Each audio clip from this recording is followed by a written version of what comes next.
नमो वरिहन्ताणं नमो सिद्धाणं नमो आयर्याणं नमो उवज्जायाणं नमो लोये सर्वसाहुणम्। यह पद्मनंदी पंचविंशति का नामक ग्रंथराज है और इसमें धर्म के 10 लक्षणों की चर्चा इस पहले अधिकार में चल रही है। उत्तम क्षमा, उत्तम मार्दव, उत्तम आर्जव, उत्तम शौच, उत्तम सत्य और उत्तम संयम की चर्चा के बाद उत्तम तप की चर्चा चल रही है।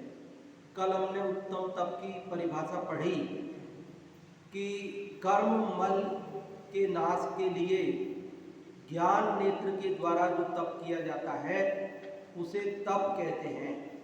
वह तप 2 प्रकार का, 12 प्रकार का, इस संसार रूपी सागर से पार होने के लिए जहाज के समान है।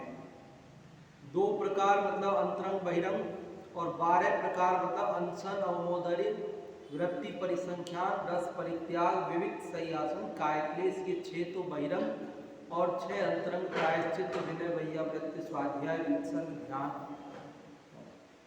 अब आगे उसकी चर्चा प्रारंभ करते हुए तप के संदर्भ में और कहते हैं। देखिए 19वां, ये 99वां श्लोक। कसाय विषयोद्भट प्रचुर तस्करो भो हठात तप सुभट ताड़ितो विघटते यतो दुर्जयः अतो हि निरुपद्रवः चरति तेन धर्मश्रिया यते संपलक्षितः पथि विमुक्तिपुर्यः सुखम्। क्या कह रहे हैं कि कसाय विषयोद्भट प्रचुर तस्करौ भो, कि कसाय और विषय रूपी उद्भट, उद्भट मतलब उद्दंड, और प्रचुर बहुत अधिक, तस्कर, तस्कर मतलब ठग, चोर, लुटेरे, डाकू, इनका औघ, औघ मतलब समूह। क्या? कसाय और विषय रूपी उद्दंड, चोरों का समूह, ठगों का समूह कैसा है? ये समूह जो है इसको हठात, हठात मतलब जबरदस्ती, बलपूर्वक, हठ से, तपः सुभट ताड़ितो, तप रूपी सुभट के द्वारा, तप रूपी योद्धा के द्वारा, ताड़ितो मारे जाने पर, परेशान किए जाने पर, विघटते नष्ट होता है। समझ में आई बात? कसाय और विषय रूपी उद्धत, उद्दंड, ये ठगों का समूह जबरदस्ती तप रूपी योद्धा के द्वारा नष्ट किया जाता है। यतो दुर्जय, क्योंकि यह दुर्जय है। क्या दुर्जय है? कि ये जो कसाय विषयों का के ठग हैं ये बहुत कठिनाई से जीते जा सकते हैं, हर कोई इनको नहीं जीत पाता। लेकिन जब तप रूपी योद्धा सामने आता है तो फिर इनकी एक नहीं चलती, फिर तो इनका नाश हो ही जाता है। वैसे तो संसार के समस्त प्राणी, अपन पढ़ते हैं ना महावीर अष्टक में, अनिर्वारोद्रेक त्रिभुवन जयी काम सुभट। ये विकार कैसे हैं, ये विषय कैसे हैं?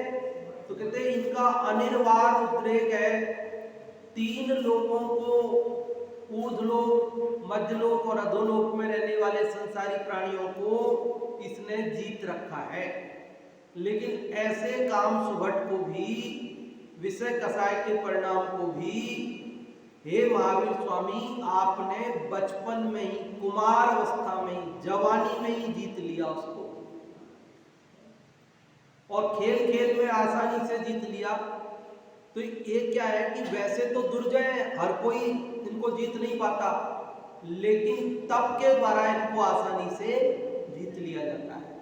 कल जो हमने श्लोक पढ़ा था उसमें ये बताया था कि वैसे तो ये संसार समुद्र आसानी से पार नहीं हो सकता, लेकिन तप रूपी जहाज में बैठ जाओ तो आसानी से पार हो जाता है। यहां भी ये बता रहे हैं कि ये विषय कसाय के शत्रु ठग बहुत दुर्जय हैं, आसानी से जीते नहीं जा सकते हैं, लेकिन तप रूपी योद्धा जब सामने आता है तो ये आसानी से जीते जाते हैं। समझ में आ गई बात। आगे कह रहे हैं अतो ही, इसीलिए, अतो मतलब अतः, इसलिए निरुपद्रव, निरुपद्रव मतलब बिना उपद्रव के, बिना परेशानी के, शांति से चरती चलते हैं। तेन, तेन मतलब उसके द्वारा, किसके द्वारा? तप के द्वारा, धर्मश्रिया और धर्म के द्वारा, धर्म रूपी लक्ष्मी के साथ में, यति, यति मतलब मुनिराज, समुपलक्षित, समुपलक्षित मतलब सहित, किससे सहित? तप से सहित और धर्म रूपी लक्ष्मी से सहित वे मुनिराज निरुपद्रव चलते हैं। कहाँ चलते हैं? पथी, मार्ग में। कौन से मार्ग में? विमुक्तिपुरी, मोक्षपुरी के मार्ग में निरुपद्रव होकर सुखम, सुख से, आराम से चलते हैं। समझ में आई बात? फिर से देखिए, यहाँ कह रहे हैं, देखो पहले वैसे समझ लो आप बात को, कि जैसे कोई व्यक्ति जिस रास्ते में खूब चोर लुटेरे डाकू रहते हो और वहां से धन लेकर निकले तो क्या होगा? लूट लिया जाएगा। लेकिन अगर बलवान ताकतवर योद्धा साथ में लेके जाए, बॉडीगार्ड और पूरे सुरक्षा गनमैन साथ में लेके जाए, तो फिर क्या होगा? फिर नहीं लूट सकते। तो ऐसे ही मुनिराज धर्म रूपी लक्ष्मी को लेकर, धर्म रूपी धन को लेकर मोक्ष में जा रहे हैं, मोक्ष के मार्ग पे जा रहे हैं। यहां पर विषय कसाय रूपी शत्रु उनके धर्म रूपी धन को लूट लेते हैं। कब?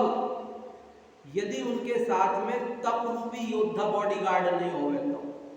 वे तप रूपी योद्धा के साथ चलते हैं, इसलिए वे धर्म रूपी धन को लेकर निश्चिंत होकर बिना किसी उपद्रव के आराम से मोक्ष के मार्ग में जाते हैं। उनको ये विषय कसाय रूपी शत्रु लूट नहीं पाते। समझ में आ रही बात? देखिए एक बार संस्कृत से फिर से, कि कसाय विषयोद्भट प्रचुर तस्करो भो, कि कसाय और विषयों रूपी उद्दंड, ये ठगों का समूह हठात जबरदस्ती तपह सुभट ताड़ितो विघटते, तप रूपी योद्धा के द्वारा नष्ट हो जाते हैं। यतो दुर्जया, क्योंकि ये दुर्जय है, ये तप रूपी योद्धा के द्वारा ही बस में आते हैं, हर किसी के बस में आते नहीं। अतो ही, इसीलिए निरुपद्रव चरति, पहले यति ले लो, यति मतलब मुनिराज, तेन धर्मश्रिया समुपलक्षित, उस तप और धर्म रूपी श्री मतलब लक्ष्मी के द्वारा समुपलक्षित मतलब सहित होकर विमुक्तिपुरी पथि, मोक्षपुरी के मार्ग में सुखम निरुपद्रव चरति, सुख से, बिना उपद्रव से, बिना किसी परेशानी के चलते हैं। चरति मतलब चलते हैं। हिंदी वाला पढ़िए। विषय कसाय रूप तस्कर हो, उद्धत और महाबलवान, किंतु सुभट तप सन्मुख हो तो तत्क्षण ही होते निष्प्राण। धर्म रूप लक्ष्मी से शोभित योगी तप योद्धा के संग, शिवपुर पथ में गमन करे वे अति सुख से होकर निस्संग। कि विषय कसाय रूप तस्कर हो, तस्कर समझे ना, जानते ही आप, तस्करी करते हैं विदेशों से, तो ठग मतलब कुल मिला के ठगिया, लुटेरे, कि विषय कसाय रूप ठगिया, उद्धत है, उद्दंड है, और कैसे है? महाबलवान, ताकतवर भी हैं, हर किसी के बस में नहीं आते। किंतु सुभट तप सन्मुख हो, लेकिन तप रूपी योद्धा अगर है, वो उससे भी ज्यादा ताकतवर है, वो अगर सामने हो, सन्मुख हो, सामने हो, तो तत्क्षण ही होते निष्प्राण, के प्राण त्याग देते। फिर तो ये फिर इनकी नहीं चलती है। धर्म रूप लक्ष्मी से शोभित योगी, धर्म रूपी लक्ष्मी से सुशोभित सहित जो योगी राज है, मुनिराज हैं, वे तप रूपी योद्धा के साथ शिवपुर पथ में गमन करते हैं, मोक्ष मार्ग पर चलते हैं। वे अति सुख से होकर निस्संग होकर के सुख पूर्वक वे मोक्ष मार्ग में गमन करते हैं। समझ में आ गया होगा आप सबको? सरल ही है, ऐसी कोई बात नहीं है। अभी एक बार इसका अर्थ भी पढ़ता हूं मैं यहाँ से। आचार्य कहते हैं कि यद्यपि क्रोधादि कसाय रूपी उद्धत तथा प्रबल चोरों का समूह दुर्जय है तो मतलब आसान नहीं है, लेकिन कह रहे अर्थात साधारण रीति से जीतने में नहीं आ सकता है, तो भी जिस समय तप रूपी प्रबल योद्धा उसके सामने आता है, उस समय उसकी कुछ भी 3-5 नहीं चलती है 3-5 नहीं चलती है, मतलब उसकी कुछ भी नहीं चलती है। अर्थात बात ही बात में वह जीत लिया जाता है। इसलिए जो योगीश्वर तप रूपी सुभट के साथ धर्म रूपी लक्ष्मी से युक्त हैं, वे मोक्ष रूपी नगर के मार्ग में निरुपद्रव तथा सुख से चले जाते हैं। उनको मोक्ष जाने में कोई बाधा नहीं आती। क्यों? क्योंकि उनके साथ में क्या है? तप रूपी योद्धा है कि धन लेके जा रहे हो, लेकिन अगर साथ में बॉडीगार्ड नहीं होगा तो लूट लिए जाओगे, और बॉडीगार्ड है तो सुरक्षित धन ले जाओ। तो ऐसे ही मुनिराज क्या करते हैं कि उन्हें मोक्ष के रास्ते में जाना है, धर्म रूपी धन लेकर जाना है, इसलिए वे क्या करते हैं कि तप रूपी योद्धा को साथ में रखते हैं। संसार सागर वैसे तो पार करना कठिन है, पर तप के जहाज में बैठ जाओ। मतलब कल तो तप को जहाज की उपमा दी, और आज तप को एक सुभट प्रबल कुशल योद्धा की उपमा दी। क्योंकि संसार सागर को पार करने के लिए जहाज की जरूरत होती है, क्योंकि सागर जहाज बिना पार नहीं होता, और संसार रूपी वन में से पार होना है। संसार को जहाज, समुद्र की भी उपमा दी जाती है और जंगल की भी, वन की भी उपमा दी जाती है। तो संसार रूपी वन में से निकलना है, तो वन में तो लुटेरे रहते हैं, वो लूट लेते हैं राहगीरों को, तो वहां पर कहते हैं कि तप योद्धा है।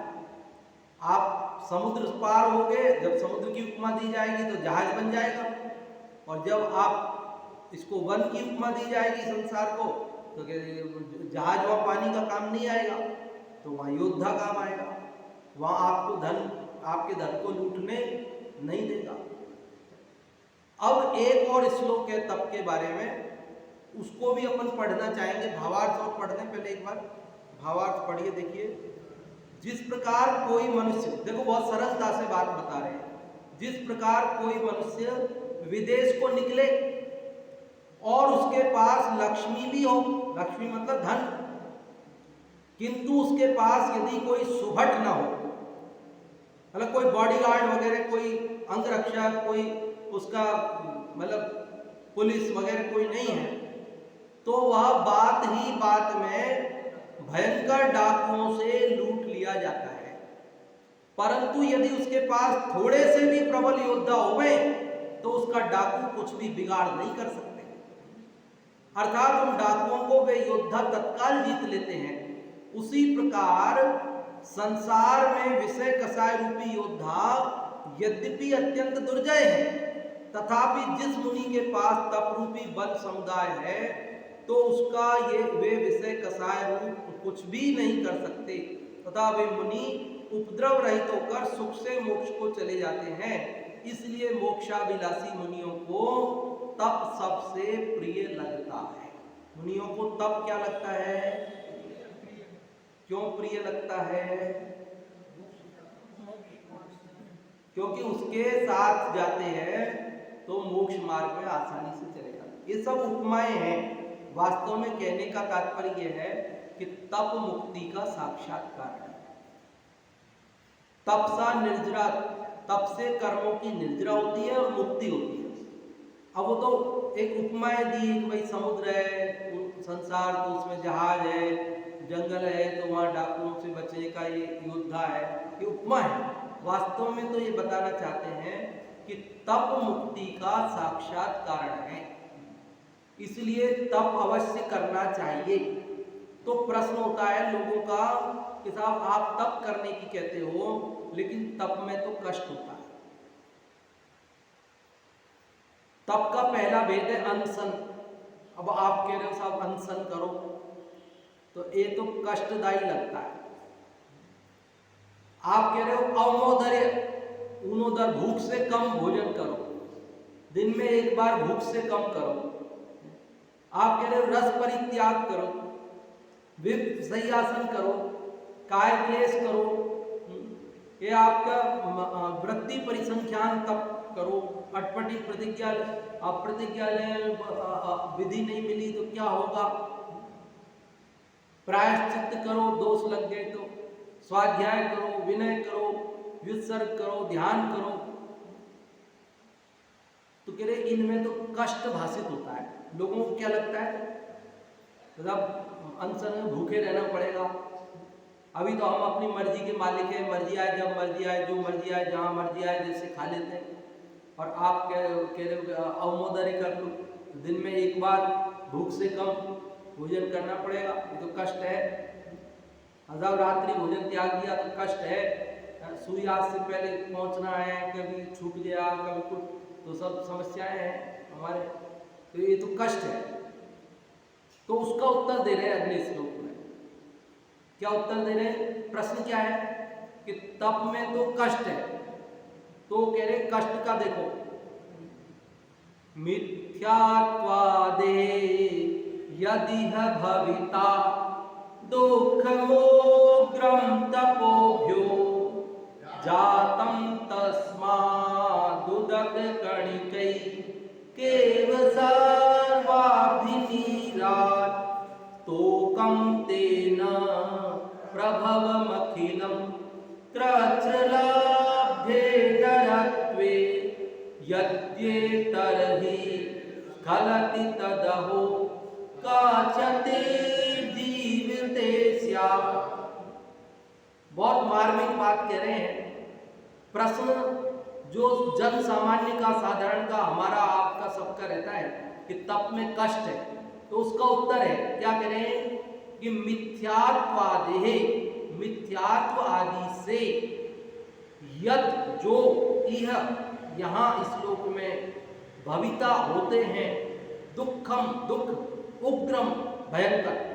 क्या कह रहे हैं कि मिथ्यात्वादी से जो भयंकर दुख होते हैं, तपोभ्यो, तप से, जातम होने वाले, तस्मात उससे, उदक कणिका एक इव।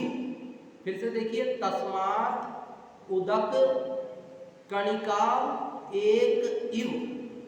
तस्मात मतलब उससे, उदक मतलब जल की, एक कणिका मतलब एक बूंद, इव मतलब के समान, सर्वाब्धि नीरात, सर्वाब्धि नीरात मतलब सारे समुद्र के जल की अपेक्षा। क्या समझ में आई बात? कह रहे तप से जो कष्ट होता है ना, वो कष्ट तो मिथ्यात्वादी से जो कष्ट होता है ना, विषय कसाय से जो कष्ट होता है ना, उससे जितना कष्ट होता है उसकी अपेक्षा तप से होने वाला कष्ट तो समुद्र की तुलना में एक बूंद बराबर है। अरे भाई, तू 5 इंद्रिय विषय कसाय में रच पच कर मिथ्यात्वादी से जितना कष्ट पाता है ना, तप से तो उसका एक थोड़ा सा हिस्सा ही है, ज्यादा कष्ट नहीं है। मिथ्यात्व से अनंत काल जीव निगोद में एक समय में 18 बार जन्म मरण करता है। लट पिपील अल आदि शरीर धर धर मर्यो सही बहुपीर, कब हूं आप भयो बलहीन सबलन कर खायो अतिदीन। छेदन भेदन भूख प्यास भार वहन हिम आतप त्रास वध बंधन आदिक दुख घने, कोटि जीव तय जात न भने। और कहाँ छुट्टी हुई मरने के बाद भी, अति संक्लेश भाव ते मर्यो घोर स्वर्ग सागर में पड़ गए। कदम मर गया आप तो झंझट मिटा, कहाँ झंझट मिटा, तहाँ भूमि पर सत दुखी सो बिच्छू सहस दसे नहीं थे सो, कि यहाँ से मर के वहां जन्मा और वहां भूमि के स्पर्श से इतना दुख पाया कि हजारों बिच्छू भी एक साथ काटे तो भी इतना दुख नहीं। संसार में विषय कसायों से जो कष्ट होता है, कह रहे तब से थोड़ा बहुत कष्ट होता भी हो, तेरे को लग ऐसे होता जाता नहीं है, तेरे को कष्ट लगता है ना, क्योंकि विषय कसा की आदत पड़ी है, मौज मस्ती लगती है उसमें, या नियत संयम में तप में कष्ट लगता है, तो कह रहे तेरे को कष्ट लगता भी है तो वो कष्ट उसकी तुलना में कितना है, कि ये जो तू विषय कसाय का सेवन करके पाप बांधकर दुर्गति में जो कष्ट उठाएगा, उस कष्ट की तुलना में ये जो तप का कष्ट है ये तो समुद्र की तुलना में एक बूंद के बराबर है। दोनों लाइन समझ पाई?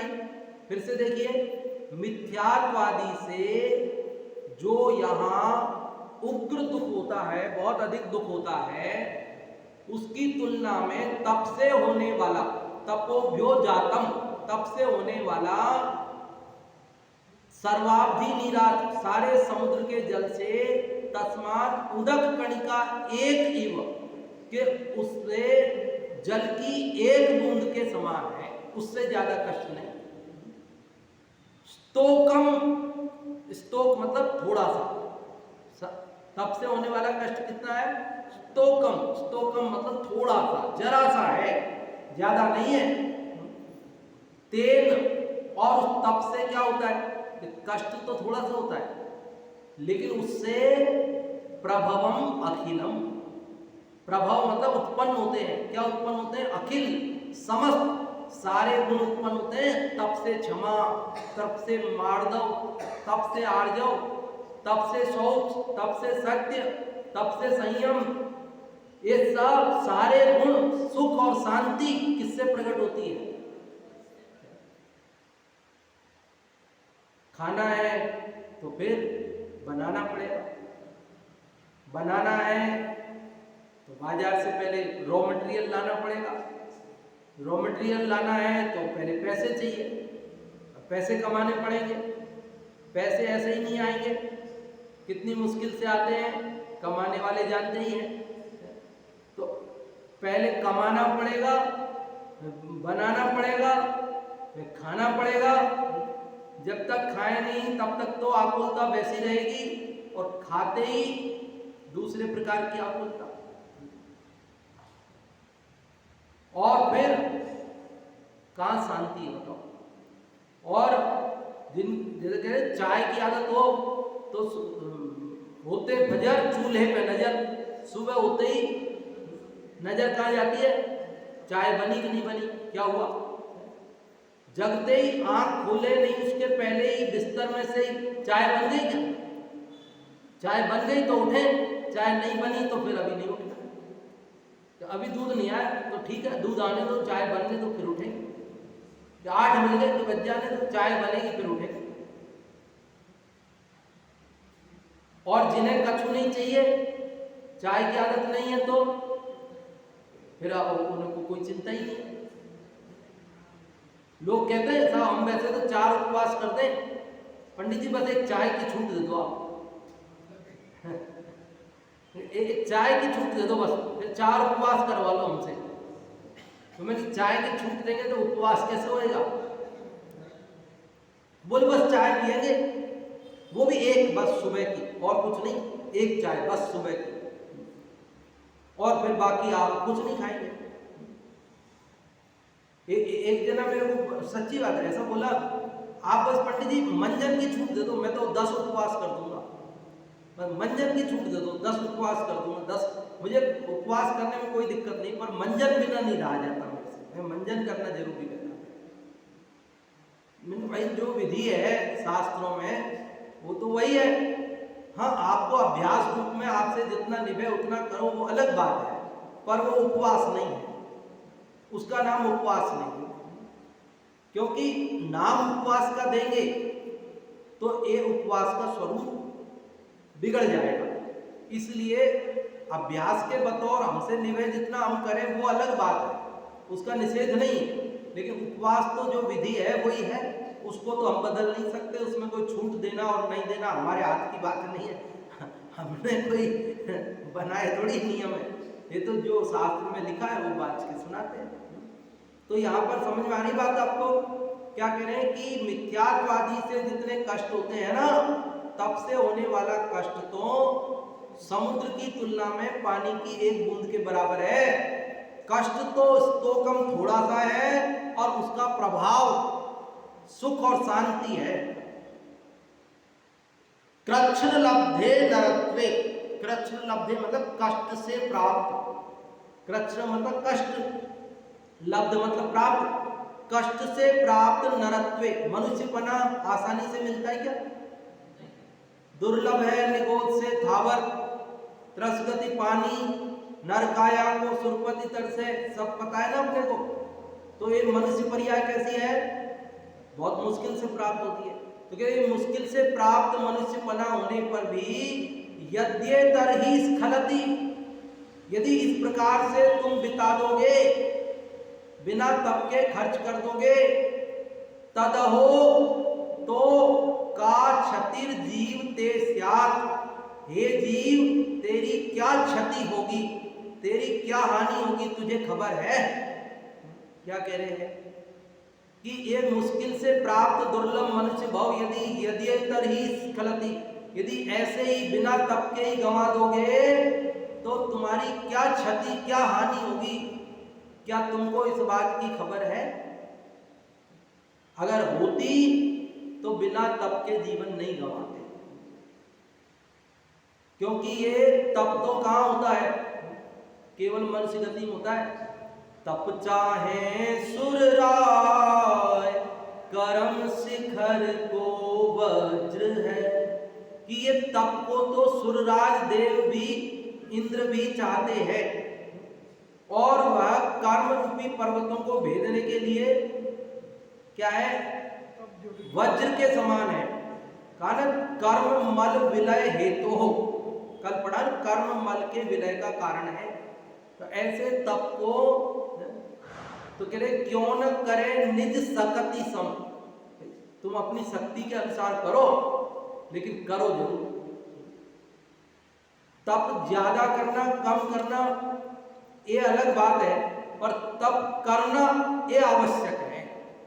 सट आवश्यक है ना, श्रावक के, मुनि के तो है तप होता ही है, लेकिन श्रावक के भी सट आवश्यक में तप है। तब आप शक्ति छुपाकर नहीं और शक्ति से अधिक नहीं, लेकिन करना अवश्य। आप ज्यादा करो कम करो वो अलग बात है, आपकी शक्ति अनुसार करो, पर करना जरूरी है। बिना तप के क्या होगा कि पुनः मनुष्य बहु भी नहीं मिलना है, फिर तो दुर्गतियों में चला जाएगा जी। इसलिए ये तप की बात आज यहाँ पूरी कर रहे हैं। अगले श्लोक में उत्तम त्याग की बात प्रारंभ होगी, है ना, त्याग, और फिर आकिंचन आएगा, त्याग आकिंचन ये सब चर्चा चालू होगी। तो आज तप की बात पूरी कर रहे हैं। 3 श्लोक थे, एक कल पढ़ लिया हमने और 2 आज पढ़े। कल पढ़ा था उसमें हमने पढ़ा कि ज्ञान नेत्र से कर्म मल के नाश का हेतु जो तप किया जाता है उसे तप कहते हैं। वो 2 प्रकार का और 12 प्रकार का है, और संसार समुद्र से पार होने के लिए जहाज के समान। और आज हमने जो 2 श्लोक पढ़े 99 और 100, उनमें क्या पढ़ा? 99 में उन्होंने कहा कि ये तप रूपी तस्कर बहुत उद्दंड और दुर्जय है, लेकिन जब विषय कसाय रूपी सब, और जब तप रूपी योद्धा आता है तो फिर इनकी एक भी नहीं चलती है।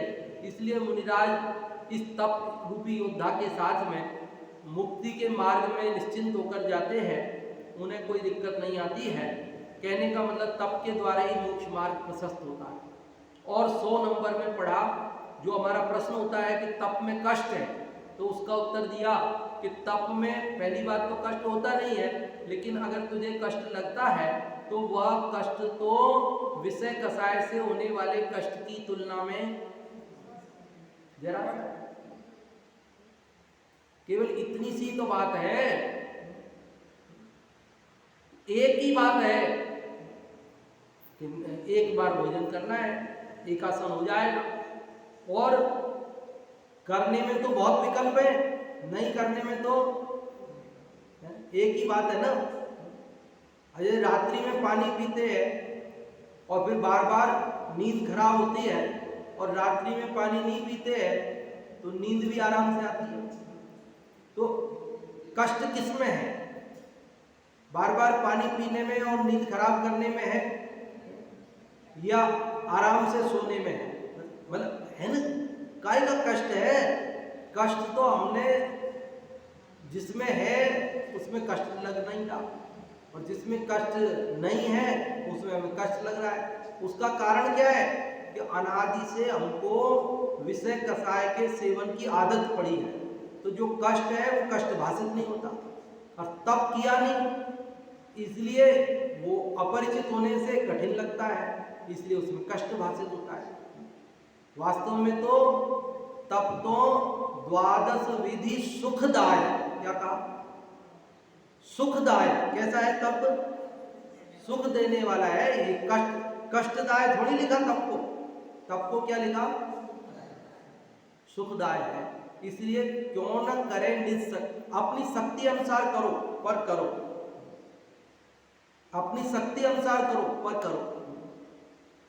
शक्ति कितनी कम हो तो कितना हमारे यहाँ कैसे कैसे दृष्टांत आते हैं। कौवे के मांस त्याग वाले का आता है, उधर वो पहली मछली को छोड़ने वाले का आता है। छोटे छोटे दृष्टांत। वो गधे के मुंह के दर्शन करके नियम लिया था ना उसने भोजन करने का, आपको नहीं मालूम होगा सर। एक आदमी था, मतलब एक मुनिराज का उपदेश हो रहा था, तो उन्होंने कहा भैया सब तप संयम व्रत नियम धारण करो। तो सब नियम ले रहे थे, कोई देव दर्शन का नियम ले रहा, कोई अलग अलग नियम ले रहे थे। तो एक सेठ जी बच गए बाद में, तो उनसे कहा सेठ जी आपने क्या नियम लिया था? साहब मेरे से तो कोई नियम नहीं, मैं कोई नियम नहीं ले सकता था। कि नहीं कुछ तो नियम ले लो तुम, ज्यादा नहीं तो देव दर्शन का ही नियम ले लो। तो बोले साहब मैं तो देव दर्शन का नियम भी नहीं ले सकता, मेरे को देखो कभी भी कहीं भी व्यापार के लिए जाना पड़ता है और मेरे नहीं पार पड़ती है देव दर्शन की। तो उनका तो कोई बात नहीं, कुछ तो नियम ले लो। तो उन्होंने कहा कि महाराज जी मैं ऐसे करता हूँ, गधे के मुंह का दर्शन करने का नियम ले लेता हूँ, क्योंकि मेरे घर के पीछे ही कुम्हार रहता है और वहाँ गधे बनते हैं। तो मैं सो के उठता हूँ तो खिड़की में से मेरे को रोज गधे दिखते हैं, तो मैं गधे का मुंह देख लूंगा, उसके बाद ही भोजन करूंगा, ये मेरा नियम रहेगा। तो महाराज जी ने सोचा अब कोई नियम नहीं ले रहा, ये ले रहा है तो यही सही, कोई बात नहीं बाद में देखेंगे, अभी एक बार जो ले रहा वही सही। अब जब ले ही नहीं रहा तो उसने नियम ले लिया कि साहब गधे का मुंह देखूंगा फिर भोजन करूंगा। अब रोज सुबह उठता और खिड़की से गधे दिख जाते और आराम से उसका नियम निभ रहा था। कई साल गुजर गए, एक दिन उसने देखा कि खिड़की में से गधे नहीं, तो उसने आवाज लगाई कुम्हार को कि अरे वो गधे कहाँ हैं तेरे, कहाँ गए गधे? तो कुम्हार तो था नहीं, उसकी घरवाली थी। वो बोली अजी वो तो आज जल्दी 4 बजे ही गधों को लेके वहां गए हैं मिट्टी लेने के लिए, उधर खान में वो भराव चल रहा है ना उधर, वो ठेका लिया जी उन्होंने, वो मार्च का महीना है। तो वो ठेकेदार कह रहा है जल्दी जल्दी करो, जल्दी जल्दी करो, नहीं तो बजट लैप्स हो जाएगा। तो इसलिए जल्दी जल्दी वो 4 बजे से गए हैं वो। तो बोले कब आएंगे? साहब काम बहुत है, लेट आएंगे, कह के गए थे, आज तो लेट आएंगे वो। आज तो काम ज़्यादा है इसलिए वो कह के गए हैं कि लेट आऊँगा मैं। अच्छा लेट आएंगे, लेट आएंगे तो तब तक मैं भूखा कैसे रहूँगा, मेरे को दुकान भी जाना है। अच्छा कहाँ गए? तो बोले वो वहाँ पर गए। अच्छा ठीक है, तो मैं वहीं जाके गधे का मुंह देख लेता हूँ। अब वो गया, अब सेठ ने दूर से ही गधों को देखा और लौटने लगा।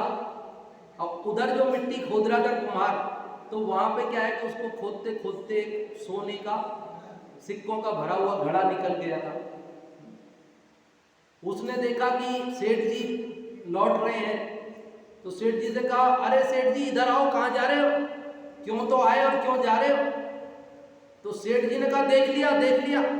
भाई सेठ जी को तो गधे का मुंह देखना था, वो देख लिया। और कुम्हार ने समझा कि इसने मेरा सोने के सिक्कों का घड़ा देख लिया, अब ये जाके वहां कह देंगे तो पूरा राजकोष में जमा कराना पड़ेगा, क्योंकि जमीन के अंदर जो धन निकलता है उस पर अधिकार सरकार का होता है, राजा का होता है। भले हमारे प्लॉट के अंदर भी नींव खोदते हुए अगर धन निकले तो हमारा अधिकार नहीं है, सरकार का अधिकार है आज भी। भले हमारी जमीन में निकला तो भी हमारा अधिकार नहीं, जमीन के अंदर निकला हुआ धन पे सरकार का अधिकार है। तो उसने कहा कि अरे यार, ये बाहर जाके कहेगा तो ये सब सरकार में जमा हो जाएगा, अपने क्या बचेगा। तो इसलिए उसने कहा, सेठ जी देख लिया तो कोई बात नहीं, देख लिया तो कोई बात नहीं, रुको तो सही, इधर आओ इधर आओ, आपको आधा दूंगा। लेकिन सेठ जी कहाँ सुने, सेठ जी को भूख लग रही थी, दुकान जाना था, भोजन करती थी, तो वो तो देख लिया कह करके भाग गए। अब कुम्हार चिंता में कि जाके कह देंगे तो गड़बड़ हो जाएगा, कुम्हार भी पीछे पीछे आया।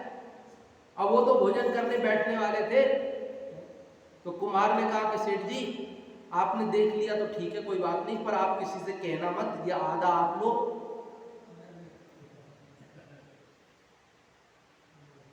सेठ जी ने कहा कि ये क्या है, कि वो वहां निकला था तो आपने देख लिया था ना, अब आप किसी से कह देते तो सब जमा हो जाता सरकार में, इसलिए अब मैं आपको आधा धन दे रहा हूं, अब आप किसी से कहना कि ये वहां निकला था।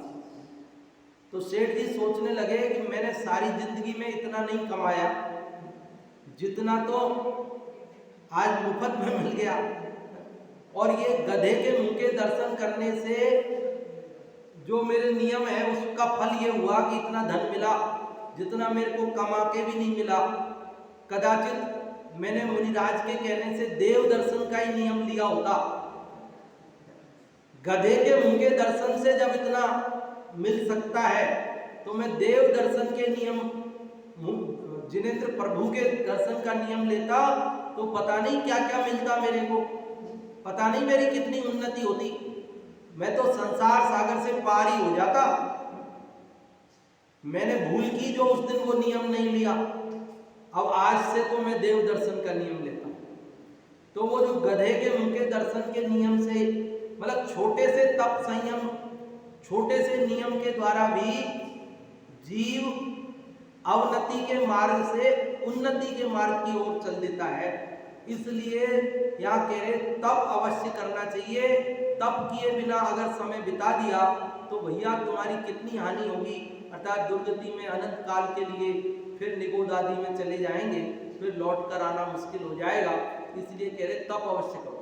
देखो, मिथ्यात्वादिक से नरकों में होते हैं जो दुख महान, तप से होने वाले दुख कुछ नहीं जलधि की बूंद समान। महाकष्ट से नर तन पाया, तप से होते सब गुण प्राप्त, किंतु यदि चूके तो मानो हो जाता है सब कुछ घात। मिथ्यात्वादिक से नरकों में जो महान दुख, बड़े दुख होते हैं, तप से होने वाले दुख तो कुछ नहीं है, समुद्र की एक बूंद के समान है। महाकष्ट से मनुष्य पर्याय पाई है, तप से सारे गुण प्राप्त होते हैं, किंतु यदि तुम चूक गए, मनुष्य पर्याय पाकर भी तप नहीं किया, तो मानो हो जाता है सब कुछ घात। सब दुर्लभ मनुष्य पर्याय को नष्ट कर लिया हमने व्यर्थ में। आचार्य कहते हैं कि हे जीव, जिस प्रकार समस्त समुद्र की अपेक्षा जल का कण अत्यंत छोटा होता है, उसी प्रकार तप के करने से तुझे बहुत थोड़े दुख का अनुभव करना पड़ता है, किंतु जिस समय मिथ्यात्व के वजह से तू नरक जाएगा, उस समय तुझे नाना प्रकार के छेदन भेदन आदि असह्य दुखों का सामना करना पड़ेगा, तो भी तू न जाने तप से क्यों भयभीत होता है। अरे तेरी तप करने में क्या हानि, अरे या तो तेरे को कह रहे कि दिन में एक बार भोजन कर ले भूख से कम, वह नरक में जाएगा, फिर 33 सागर तक एक अन्न का दाना नहीं मिलेगा, तब भूखा रहेगा कि नहीं रहेगा। और यहां कह रहे तू रात्रि में मत खा, बस दिन में खा भले, तो 12 घंटे भूखा नहीं रह पा रहे, और वहां 33 सागर तक भूखे रहेंगे, फिर क्या होगा? देखो, आपने हमने पराधीनता से जितने दुख पाए ना, स्वाधीनता से तप संयम में वो क्या दुख है? कुछ भी नहीं। जरा सा संयम नियम पालन करने पर जीव संसार सागर से पार हो जाता है। तो ये तप की महिमा है, तप अवश्य धारण करना चाहिए। ये सारी चर्चा अपन ने की। आप लोगों में से कोई बताना चाहेंगे इस तप के संदर्भ में? जो भी चर्चा आज हुई उसके संदर्भ में जो भी आप बताना चाहें थोड़ा बहुत। हाँ जी, कोई बताएंगे आप लोगों में? बाबू जी।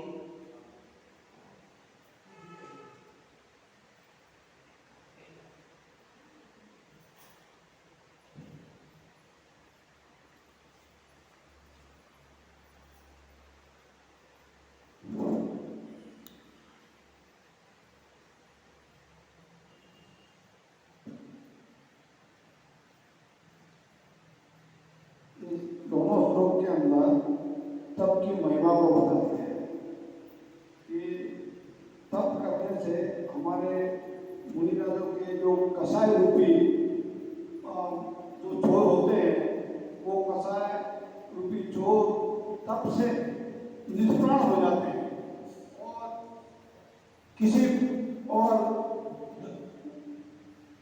धन रूपी लक्ष्मी को प्राप्त करके मोक्ष को प्राप्त करते हैं, तप करते हैं। मैं तो ये बताया और शो में ये बताया कि नरकों में मित्रता आदि जो पाप हम करते हैं उससे हम नरक में जाते हैं और कितने प्रकार के दुख भोगते हैं। तो तप करने से यदि थोड़ा सा भी कष्ट अगर मानते हैं तो वो कष्ट समुद्र के जल में पानी की बूंद के समान है। इसलिए वो तप करना ही चाहिए और तप करने से किसी भी प्रकार से नहीं झुकना चाहिए। अगर तप करते हैं और ये तो हमारा ये मनुष्य भाव जो है वो निष्फल हो जाता है। बहुत बढ़िया बाबू जी आपने बताया। और कोई बताना चाहते हैं? कल शनिवार है, पापा जी बताइए। कल शनिवार है और स्वाधीन मार्ग का जो अपन पाठ कर रहे थे पिछले दिनों से, शनिवार वो पूरा हो गया था पिछली बार। तो कल से अपन डॉक्टर हुक्मचंद जी भारेली द्वारा रचित सहजता जो रचना है छोटी सी, उसका पाठ करेंगे और थोड़ी चर्चा उसी की करेंगे। फिर आप लोग उसे याद करेंगे, जैसे स्वाधीन मार्ग कर रहे थे उसी प्रकार सहजता भी आप याद करेंगे। ग्रुप में कल उसकी PDF हमने भेज दी थी, 3 पेज 2.5 पेज की है। और यहाँ किताब भी अपन ने मंगा ली है, तो कल वो अपन चलाएंगे। परसों वापस उत्तम त्याग की चर्चा यहाँ प्रारंभ है।